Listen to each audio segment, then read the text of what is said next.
Welcome, ladies and gentlemen, to my new video where we are going to go over 5 tips that I think every single Olaf player needs to know. Now, if you're new to my channel, my name is Olaf. I do educational content, I do tips videos and guide videos, and my goal for this video is to make you an overall better Olaf player by the end of it. So, if you have any questions or if you want to add your own tips, please comment down below, and I try to be as interactive with you guys as possible, as this was actually just one that a previous comment was like, hey, do an Olaf 5 tips video. I was like, yeah, it's a pretty good idea. So I do read your guys' comments, and I do try and follow up with suggestions you guys have for videos. So with that out of the way, let's get into the first tip.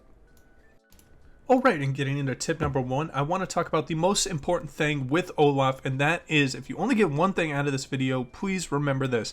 Do not build a cookie cutter build on Olaf. He's this really strong early and mid game jungler that can build snowball items and then also can fall back to a tank position if he is doing poorly. So you want to adjust your build accordingly to a couple different variants. You want to adjust it if the enemy, if you're doing extremely well, you want to go a little bit more damage, maybe go the Black Cleaver and Sterix, maybe even a Yomu's if you're just doing crazy well.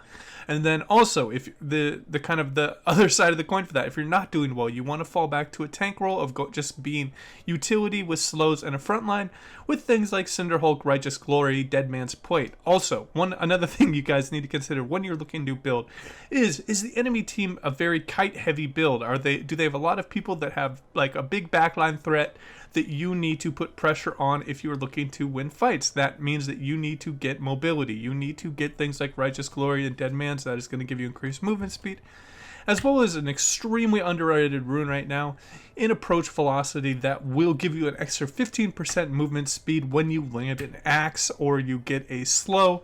Is just going to be a extremely good rune for when you are looking to play Olaf. Next up, with Olaf's passive and his W, you get increased attack speed and you're going to get more healing done. So he is particularly good against teams that do not burst you out really quickly and don't allow you to just kind of heal up a bit. Or maybe it gives you the ability to heal up after they use their burst and you have anti-burst items. So things like Spirit Visage and Sterix Gauge can be extremely strong. So if they do not have a large amount of damage, you can even look for a little bit more lifesteal. You can even look at things like Death's Dance.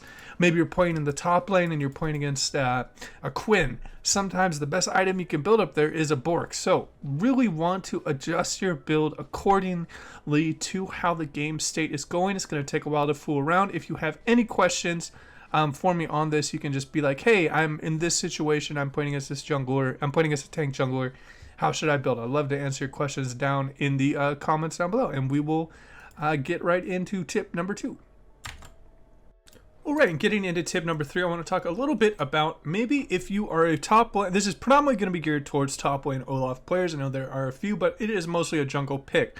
How I want you guys to look to approach the lane is you want to look at what the enemy champion type is and what they are building. So in general, Undertow maxing with the Q is going to be better against people that are looking to buy a lot of health early. For example, things like a Darius that's going to have a lot of health and is going to rush that Black Cleaver early. Or maybe something like a Urgot or a Mordekaiser that build a lot of health early. Undertow is going to be better. But if you're going up against a full tank, you want to max Reckless Swings first. That is going to have a more overall effect when you are looking to trade with them. Also, another couple things you guys want to understand is when you are looking to play against them in the lane, you want to just look overall what kind of trades are being taken. If it is a very if you're playing against a ranged champion, obviously the Undertow is going to be the best one to max. Undertow is going to be an extremely strong tool to deal with things like Quinn and Teemo and crazy stuff like that. And also Comet can even be used over Conquer if you are playing against an enemy team that is looking to kite you out and you're not going to get just a bunch of all-in brawly type fights that a regular Olaf build might succeed in. So kind of switch around what you are maxing first. Usually Reckless Swing is just max is going to be good against people that either are rushing a early Ninja Tabbies, which is very common in a little bit higher elos in the Bruiser versus Bruiser matchup, or just flat out tanks that build a bramble vest first. So always look to adjust your build accordingly for the enemy team to put yourself in the absolute best spot. A little bit similar to tip number 1, but I really just want to just stress this because Olaf can just perform so extremely well if the more of the understanding of the kit that you have. So that will wrap up this tip. Alright, and getting into tip number 3, I just want to talk a little bit about your trades that you are looking to take when you're playing Olaf. And this might be a lot of very experienced Olaf players are going to understand this quite well, but whenever I play on a Smurf, I do see Olafs kind of committing this really bad thing when they are looking to fight. So if you are in a 1v1 skirmish and you are trying to maximize your damage, you want to be short arming your axes as much as possible while still hitting them. So as you can see, it's not a set range. You can kind of adjust how far you want to throw out your Qs. So if you are against a melee champion and you're just going in an all-in trade, you want to be looking to throw your Q as quickly as possible, so you can look to just maximize the amount of base damage that it is going to be doing. As axes do more than an auto attack, it is really important to get as many axes off in the fight. So try to short arm them as much as possible when you are looking to fight as Olaf. And second, the number one mistake that I see even some intermediate Olafs do is they do not have a good understanding of their trading potential. Say they lose a fight when they're at 100% HP, they are losing the trades. You do not want to look at that as a bad thing. When you are playing Olaf, you become more dangerous as you lose health. You're a berserker. So how you want to look to play out a lot of these fights is you want to bait them in thinking that they can just kill you and finish you off. Obviously, you don't want to use this when the enemy has an execute like a Pantheon Q. You can look to bait them out with your just extremely strong ability to do a lot of damage with your passive in the extra attack speed, and then also with the extra healing that you get from your W and your Conquer is really going to catch them off guard. So using just the common low HP bait with Olaf is going to be extremely effective because the damage is going to come out of nowhere. And normally when you're playing League of Legends, people get an understanding of how much damage a champion can do by trades, and champions that can kind of alter the amount of damage they do trades by being in different game states are extremely effective because they can catch enemies off guard. So getting people to kind of just kind of baited out by this, you can kind of feign a retreat into a bushes. This is usually going to cause them to just really overextend for the trade. They're going to be taking minion damage as they're on your side of the lane, and then also you're going to be having a lot of increased damage. So that will wrap up this tip.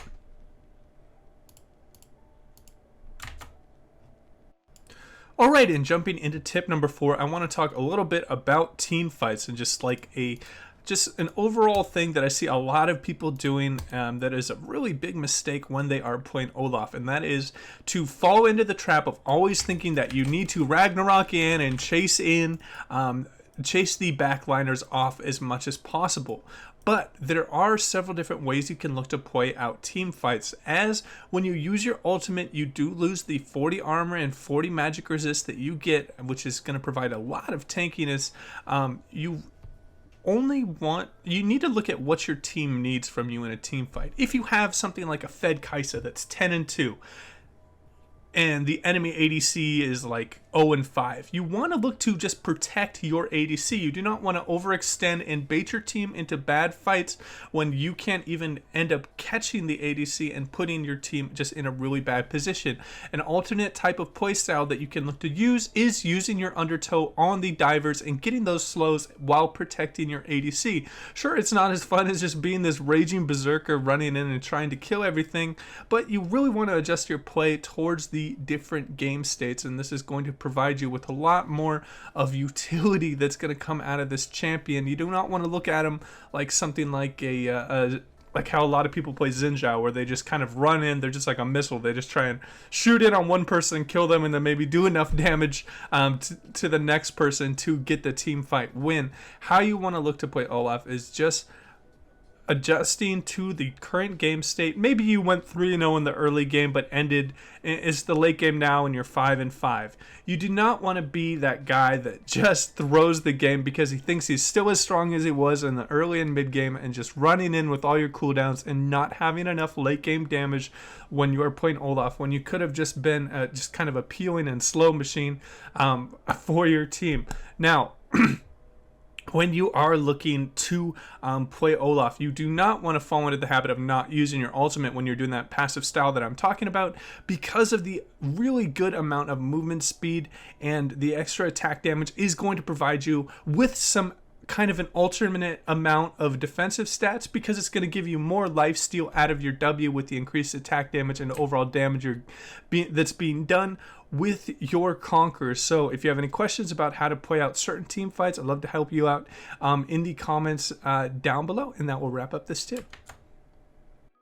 All right, and for the final tip, I want to talk about something that is rather important that a lot of people probably don't really get when they're playing Olaf. Is the longer your axe throw is, the longer your slow is going to last. It's adjusting for the amount of time it's going to take for you to catch up with that person that you throw at max range. Also, you should go into the practice tool and just get extremely used to the different amount, or the amount of time it's going to take for you to land a max target Q, because you really want to get used to the travel time. I've just done this a bunch, and I know that it's just 2 seconds. It's 1 2 1 2, and it's going to hit 1 2. So you want to be able to lead the target and kind of adjust for different ranges when you are looking to throw those really long distance axes that are going to enable you to just chase people down. And also, with the increased amount of slow, is going to just really provide your team a lot of engage potential when you have a couple people slowed, as it is a pretty good slow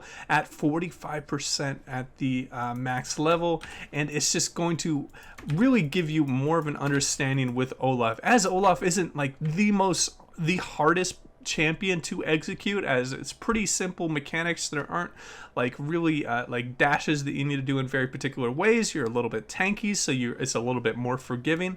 So you really just want to have as much knowledge as possible and put yourself in the best possible positions when you are playing Olaf to just really execute with a very nice, easy, basic kit to beat the enemies. Now, it can get a little bit difficult to just get off like all of your axes in a perfect way and get off your reckless swing with the auto attack cancels and being able to get the vicious strikes off at the correct time. You really want to just really focus on having the best understanding of this champion, and is going to lead to many more victories. Another thing I wanted to talk about with Olaf is trades. When you're taking basic trades, whether it's with an enemy jungler around the scuttle crab, or just doing a small skirmish, or if you're playing it in a top or a mid lane role, how you want to look to play out the trades. If they are taking really quick trades, maybe they are something like a Camille, they just want to E-dash in and then do their Q auto reset and then walk away with their W. You want to be popping your vicious strikes as soon as possible when they're getting on them. But if there's something like a Yasuo that have a lot of consistent damage and they're looking to chase you down the lane, you might want to look to use your vicious strikes in a different way, as it is a little bit longer of a cooldown. You are going to want to use this when you are at a lower HP percentage. So always adjust your vicious strike usage based on the enemy's trading patterns. This is going to be extremely helpful, because the last thing you want is you're playing against a really strong, consistent champion, and you pop your W extremely early, and you're kind of having a really long trade, and then you get at a really low HP threshold where this vicious strikes would have been extremely strong, and then you do not have the extra attack speed and the extra life steal and healing. So make sure to use this vicious strike in a really good pattern, and do not let it get baited out as it is an extremely important cooldown, as the E and the Q are both can get heavily reduced, with the E getting reduced by basic attacks, so you're going to be pumping out more damage the more attack speed you have, and then the Q you can just be picking up your axes. So the only thing that can get baited out when you are playing Olaf is your W. So use this ability as carefully as possible and as planned out as possible when you are taking trades with the enemy. Also, the mana usage is pretty big. I know it's only 30 mana, but your mana pool is rather limited as you very rarely get mana items. I do like Righteous Glory for this one reason, is the movement speed, and then you get 300 mana, which is really nice. But the axe, that throwing the axes on cooldown and picking them up very quickly is going to drain your mana very quickly. So that will wrap up my video, guys. If you have any questions for me, please hit me up in the comments down below. I'd love to help you out. And as always, guys, take it easy.